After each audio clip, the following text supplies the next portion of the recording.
नाज़रीन आदाब, कर्नाटक महाराष्ट्र न्यूज में आपका खैर मकदम है। मैं हूं सैयद अहमद जिलानी। सबसे पहले नजर सुर्खियों पर। नागपुर असेंबली इजलास, एक हफ्ते बाद ऐवान में कामकाज का हुआ आगाज। किसानों के मसाइल पर हुई बहस। मुस्लिम रिजर्वेशन का मुतालबा, नागपुर में एमआईएम ने किया एहतजाज। दलित और छावा संगठन के अलावा दीगर तंजीमों ने भी की हिमायत।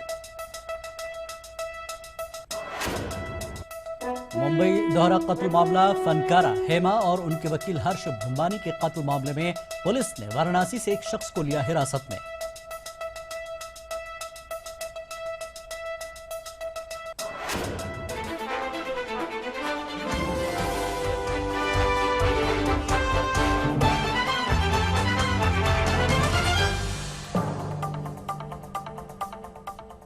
आइए महाराष्ट्र कर्नाटक की खबरों को आगे बढ़ाते हैं। पूरे एक हफ्ते के बाद बिलाखिर नागपुर असेंबली इजलास की कार्रवाई आज बाकायदा शुरू हुई।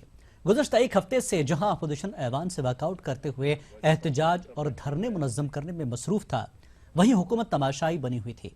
ऐवान में अपोजिशन लीडर राधा कृष्णा विखे पाटिल ने किसानों के मसाइल उठाए, जबकि रियासती वजीर एकनाथ खड़से ने वजाहत की कि हुकूमत किसानों के मसाइल पर बहस करने के लिए तैयार है। मुस्लिम रिजर्वेशन के मुतालबे को लेकर एमआईएम ने नागपुर में एक मोर्चा निकाला। इस मोर्चे में दलित समाज के लोगों ने भी शिरकत की, जबकि छाव संगठन ने इस मुतालबे की हिमायत की।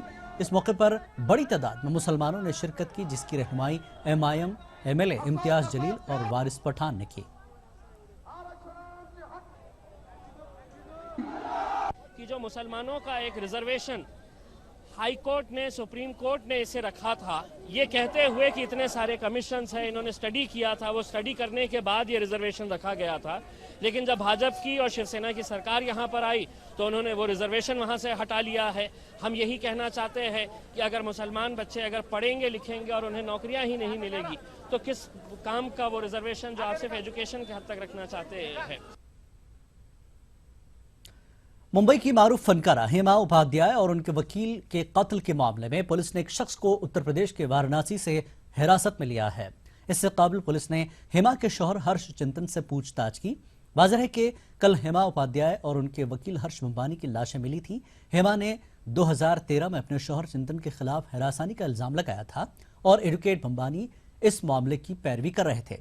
पुलिस कत्ल की गुत्थी सुलझाने के लिए तमाम जावियों से तहकीकात कर रही है। अनजानी गोविंद पानसरे कत्ल मामले में आज सनातन संस्था के रुकन समीर गायकवाड़ के खिलाफ पुलिस ने अदालत में चार्जशीट पेश की। इस चार्जशीट में पुलिस ने समीर की फोन पर हुई बातचीत के अलावा दीगर तफसीलात पेश की। पुलिस ने अदालत से इस मामले में मजीद तफ्तीश के लिए वक्त मांगा, जिसे अदालत ने मंजूर कर लिया। वाज़ेह है कि समीर गायकवाड़ को पुलिस ने उसके घर सतारा से गिरफ्तार किया था।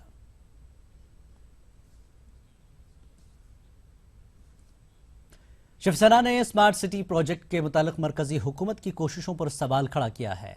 शिवसेना ने मरकजी हुकूमत पर इल्जाम लगाया है कि वो स्मार्ट सिटी के बहाने मुंबई को मरकज की जेर क़यादत लाना चाहती है। शिवसेना ने अपने तर्जुमान सामना में लिखा है कि स्मार्ट सिटी प्रोजेक्ट के तहत मरकजी अफसरान मुंबई की तरक्की का मनसूबा तैयार करेंगे, जबकि मुंबई म्यूनिसिपल कॉरपोरेशन को इससे दूर रखा जाएगा, जिससे मकामी इंतजामिया की पकड़ कमजोर हो जाएगी। सिटी में स्थानिक स्वराज्य संस्था के जो अधिकार मुंबई महानगर पालिका को मिले हैं, वो कटौती करने का काम इस स्मार्ट सिटी में हो रहा है। यहाँ पर एक कंपनी स्थापित की जाएगी जिसमें मुंबई शहर के डेवलपर, व्यापारी, धनिक लोग होंगे और सीओ करके आयुक्त महोदय काम करेंगे और इसके ऊपर पूरा कंट्रोल जो है वो केंद्र सरकार का रहेगा। केंद्र सरकार का कंट्रोल मतलब इस मुंबई शहर को केंद्र शासित करने का एक डाव इस प्रस्ताव के माध्यम से जो कुछ प्रस्ताव में लिखा है उसमें मुझे दिख रहा है। मुंबई में से-रोज़ा सुन्नी दावत इस्लामी का 25वां सालाना इज्तिमा इख्तिताम पजीर हुआ। 11 दिसंबर से मुंबई के आज़ाद मैदान में शुरू होने इस आलमी इज्तिमा में लोगों ने कसीर तादाद में शिरकत की, जबकि मुल्की व गैर मुल्की उलमा इकराम ने मुख्तलिफ मौज़ूआत पर खिताब करके आवाम की रहनुमाई की। इसी के साथ अमीर सुन्नी दावत इस्लामी मौलाना शाकिर नूरी ने हुकूमत से गुस्ताख रसूल कमलेश तिवारी को कैफर किरदार तक पहुंचाने का मुतालबा किया। और एक नवीकत को, एक जहद को ऐसे हमारा मकसद सबसे बड़ा ये है कि मुआशरे के अंदर एजुकेशन और कैरेक्टर ये दोनों को हम फोकस करें, इसलिए कि ये दोनों चीज़ें किसी भी सोसाइटी के लिए बुनियादी रोल अदा करती हैं। आज जितने भी जराइम और जितनी भी बुराइयां फैल रही हैं, उनके सबसे ज़्यादा असबाब में से एक सबब ये भी है कि जहालत हमारी सोसाइटी में है। मैं 2 दिन से ये सुन्नी इज्तिमा अटेंड कर रहा हूँ। अल्हम्दुलिल्लाह बहुत हमारे को सीखने मिला है इस इज्तिमा में। ह्यूमन वैल्यूज़ क्या होती है, हमारे को हमारे पड़ोसी से कैसे बिहेव करना है, हमारे बच्चों से कैसे पेश आना है, हमारे जो मदर पेरेंट्स है, हमारी वाइफ है, उससे कैसे बिहेव करना है, ट्रू ह्यूमन वैल्यूज़ क्या होती है, वो हमें बहुत कुछ यहाँ पे सीखने मिला है। महाराष्ट्र के अकोला में अली और सूर्या फाउंडेशन के ज़ेर एहतमाम अक़लियती तबक़े के लिए एक तिब्बी कैंप मुनक़्क़िद किया गया। इस कैंप से अकोला समेत इलाके की पसमानदा अक़लियती आबादी ने इस्तिफ़ादा किया। वहीं मरीजों की इस कैंप में मुफ्त दवाएं भी तकसीम की गई। इस कैंप में मुख्तलिफ अमराज के माहिरीन मशहूर मारूफ तकरीबन 20 से ज़्यादा डॉक्टरों ने मरीजों की जांच की। कैंप अरेंज करने का सिर्फ एक ही मकसद था, जो गरीब लोग हैं, जो अपने पैसे से दवाखाने नहीं जा सकते थे, उनका यहाँ मुफ्त में इलाज कराया गया।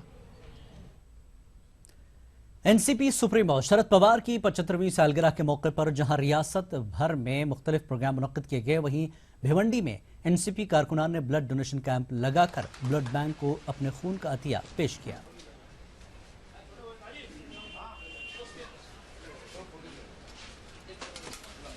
दिसंबर को हमारे राष्ट्रीय नेता शरद जी पवार साहब का जन्मदिन था। 12 तारीख से कुछ न कुछ कार्यक्रम के लिए हमको 8 दिन का पूरा ये हफ्ता कार्यक्रम करने के लिए हमको हमारे अध्यक्ष सुनील तटकरे साहब का ये आदेश है। तो हम लोग 12 तारीख को सबसे पहले क्रिकेट का प्रोग्राम स्टार्ट किए, जो 25 तारीख तक चलेगा, जो राष्ट्रवादी चषक परशुराम टॉरी स्टेडियम में चल रहा है। फिर उसके बाद स्वाति कामले ने रिमांड होम में बच्चों के साथ केक काटा 12 तारीख को। मालेगांव जनता दल सेकुलर की जानिब से म्युनिसिपल कॉरपोरेशन में जारी बदउनवानियों और घोटालों के खिलाफ आज से भूख हड़ताल शुरू की गई है। इस भूख हड़ताल में एक ही वक्त में 10 लोगों ने अपना खाना तर्क किया है। जनता दल ने इल्जाम लगाया कि सबूत पेश करने के बावजूद कॉरपोरेशन इंतजामिया की जानिब से कसूरवार अफसरान और ठेकेदारों के खिलाफ कार्रवाई नहीं की जा रही है।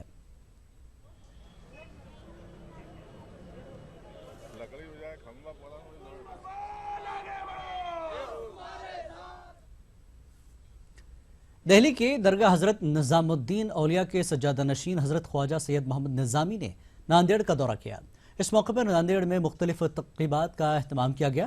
तकरीब के दौरान मुल्क में बढ़ती हुई अदम रवादारी पर भी तशवीश ज़ाहिर की गई और कौमी यकजहती के फ़रोग़ के लिए बुजुर्गान दीन की तालीमात को आम करने पर जोर दिया गया। सज्जादा नशीन ख्वाजा सैयद मोहम्मद निजामी ने लोगों को पैगाम देते हुए कहा कि आपसी इख्तिलाफ़ात और झगड़ों को ख़त्म करने की ज़रूरत है।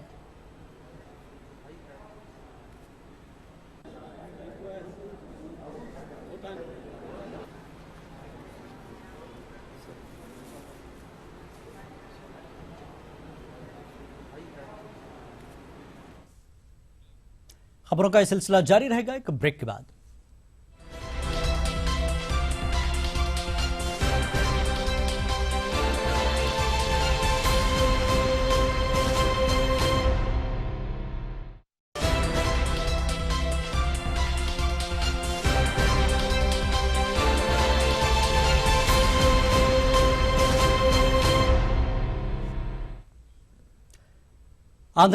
कर्नाटक महाराष्ट्र न्यूज में आपका खैर मकदम है और अब रुख करेंगे कर्नाटक की सुर्खियों का। गुलबर्गा में मुस्तफरात की गिरफ्तारियों का मामला, कर्नाटक अक़लियती कमीशन ने जताई तशवीश। मुतासरा खानदानों ने पुलिस की जानिब से नाइंसाफी की शिकायत। उर्दू राइटर्स फोरम गुलबर्गा के तहत किताबों की रस्म इजरा तकरीब में मुख्तलिफ उर्दू किताबों का तारुफ और तनकीदी जायजा किया गया पेश। कर्नाटक और बेंगलुरु को ISIS से खतरा नहीं, बेंगलुरु पुलिस कमिश्नर ने दाइश की धमकियों की अफवाह को किया खारिज।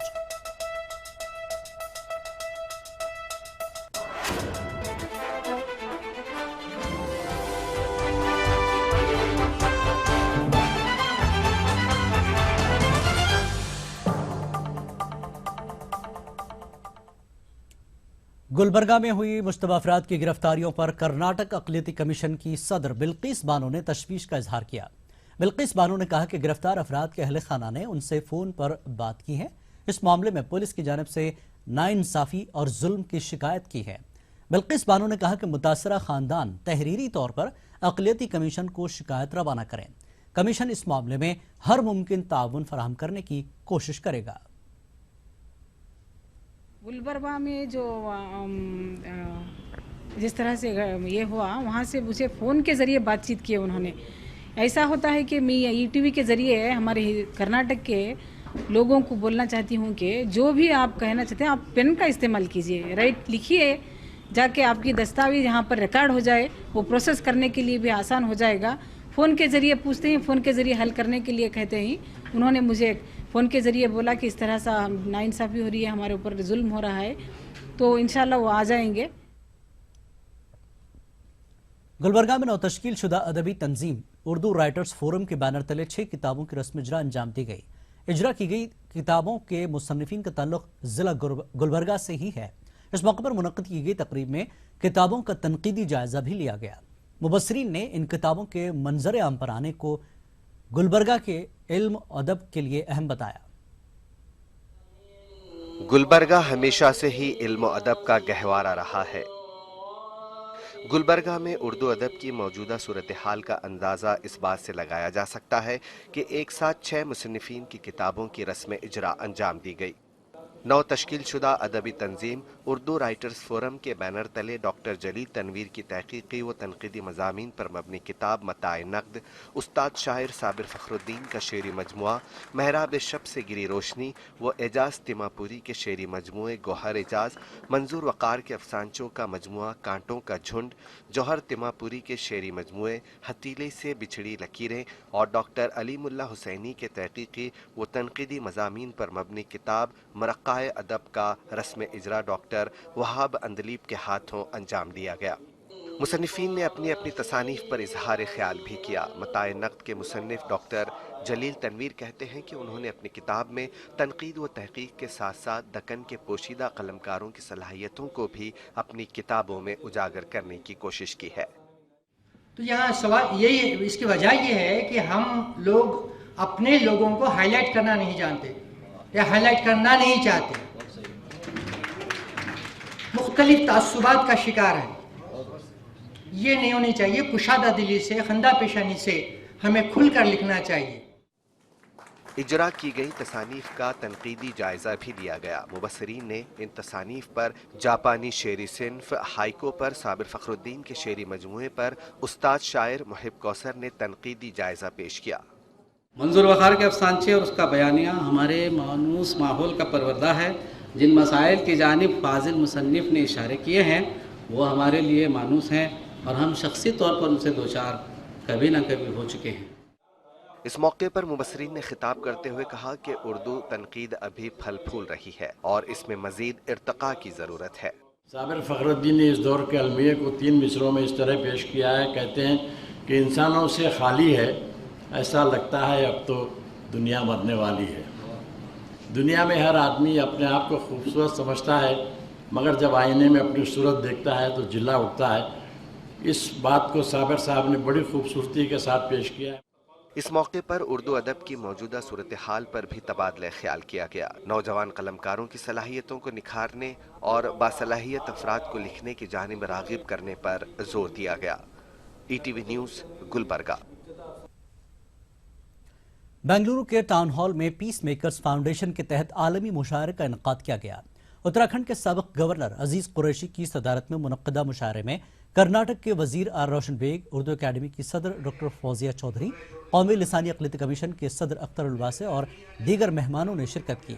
अजीज कुरैशी ने कहा कि मुसलमानों ने मुल्क की तामीर और तरक्की में अहम रोल अदा किया है। तकरीब में मुख्तलिफ ममालिक के शोरा ने शिरकत की और अपने कलाम से सामीन को महसूस किया।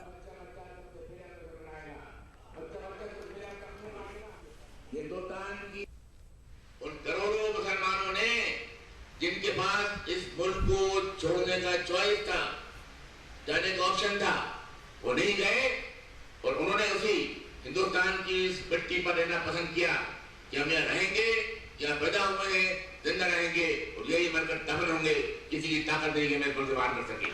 हार कर हालात से हरगिज न घबराएंगे हम, हर मुसीबत हर सितम से डट के टकराएंगे हम। हार कर हालात से हरगिज न घबराएंगे हम, हर मुसीबत हर सितम से डट के टकराएंगे हम। करबला वालों से सीखा है शहादत का सबक, वक्त आए तो यकीनन सर भी कटवाएंगे हम। तुम्हारे पांव के नीचे जमीन एक दिन नहीं होगी, तुम्हारे पांव के नीचे जमीन एक दिन। न करना तुम कभी छूने की कोशिश आसमानों को, नबी की शान में तो हिंद करना छोड़ दो, वरना नहीं तो काट कर रख देंगे हम गंदी ज़बान। कर्नाटक या बेंगलुरु को किसी भी तरह की कोई धमकी नहीं मिली है। इस बात की तस्दीक बेंगलुरु के पुलिस कमिश्नर NS मेघर ने की है। इन्होंने कहा है कि कर्नाटक के बेंगलुरु को ISIS की जानिब से कोई धमकी मौसूल नहीं हुई है। पुलिस कमिश्नर ने कहा कि बेंगलुरु पुलिस मरकज की खुफिया एजेंसियों के राब्ते में है। कमिश्नर ने कहा कि बेलगाम और गुलबर्गा में चंद गिरफ्तारियां हुई हैं। गिरफ्तार नौजवानों के ताल्लुक से ISIS या दीगर दहशतगर्द तंजीमों से राब्ता कायम करने की बात कही जा रही है। गुलबर्गा से ताल्लुक रखने वाले सिराजुद्दीन को जयपुर में गिरफ्तार किया गया। इस सिलसिले में भी बेंगलुरु पुलिस जानकारी हासिल कर रही है। ಮಾಡಿದ್ದಾರೆ ಅಂದರೆ ಅವರಿಗೆ ಐಸಿಸ್ ಅಥವಾ ಬೇರೆ ಹೊರದೇಶದಲ್ಲಿ ಇರೋದು ಟೆರರಿಸ್ಟ್ ಸಂಘಟನೆಗಳ ಜೊತೆಗೆ ಒಂದು ಸಂಪರ್ಕ ಇಟ್ಟಿದ್ದಾರೆ ಅಂತ ಅವರು ಹೇಳುತ್ತಾ ಬಂದಿದ್ದಾರೆ। ಇನ್ನುವರೆಗೆ ನಮ್ಮ ರಾಜ್ಯದಲ್ಲಿ ಅಂಥದ್ದು ಯಾವುದು ನಮಗೆ ಕಂಡು ಬಂದಿಲ್ಲ। ಆದರೆ ಅವರು ಇನ್ನೂ ನಮ್ಮ ಸ್ಟೇಟ್ ಇಂಟೆಲಿಜೆನ್ಸ್ ಮತ್ತು ಲೋಕಲ್ ಪೊಲೀಸ್ ಅವರು ಆ ಕಡೆ ನೋಡ್ತಾ ಇದ್ದಾರೆ। ವಿಶೇಷವಾಗಿ ಬೆಂಗಳೂರು ಸಿಟಿಗೆ ಅಥವಾ ನಮ್ಮ ರಾಜ್ಯಕ್ಕೆ ವಿಶೇಷವಾಗಿ ಯಾವುದು ಒಂದು ಥ್ರೆಟ್ ಇದೆ ಅಂತ ನಮಗೆ ಯಾವುದು ಕಂಡು ಬಂದಿಲ್ಲ। मुझे दीजिए इजाजत। आदाब।